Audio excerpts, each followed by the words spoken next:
என்ன எதற்காக நான் வந்தேன் என்ற காரணத்தை அறிந்தாயா தெரிந்தாயா புரிந்தாயா?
டெல்லியாகி ஆசாபுரத்தை ஆண்டு வரக்கூடியவர் யாரு? ஆமா, நரேந்திர மோடி.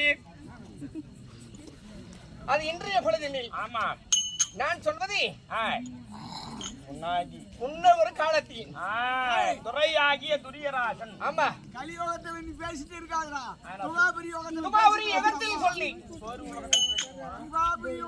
துபாபுரி துரை துரியராஜன் அண்டவருக்கு வழியாகி விளங்கி வரக்கூடிய என்னுடைய பெயரோ பெருந்திருவானை. பெருந்திருவானை. ஆமா, அப்படி பெருந்திருவானை பெருந்திருவானை என்று சொன்னால் எப்படி எனக்கு இந்த பெயர் வந்தது? சத்தந்த முனிவர் என்று ஒரு மிகப்பெரிய முனிவர் உண்டு. தவத்திலே மிக சிறந்தவர். இந்த முனிவராகப்பட்டவர் கானகத்தில் சென்று வெகு விமர்சையாக கடவுளை நோக்கி தவத்தை செய்து கொண்டிருக்கிறார். அப்படி செய்து கொண்டிருக்கிற வேளையில் தேவலோகத்தில் இருந்து தேவர்கள் எல்லாம் பார்த்து இந்த முனிவராகப்பட்டவர் சிறந்த தவத்தை செய்து கொண்டிருக்கிறார், இவர் தவத்தை எப்படியாவது கலைத்து விட வேண்டும் என்று சொல்லி நாட்டிய பெண்களாகி விளங்கி வரக்கூடிய ரம்பை ஊர்வசி திலோத்தமை என்று சொல்லக்கூடிய 4 பெண்கள்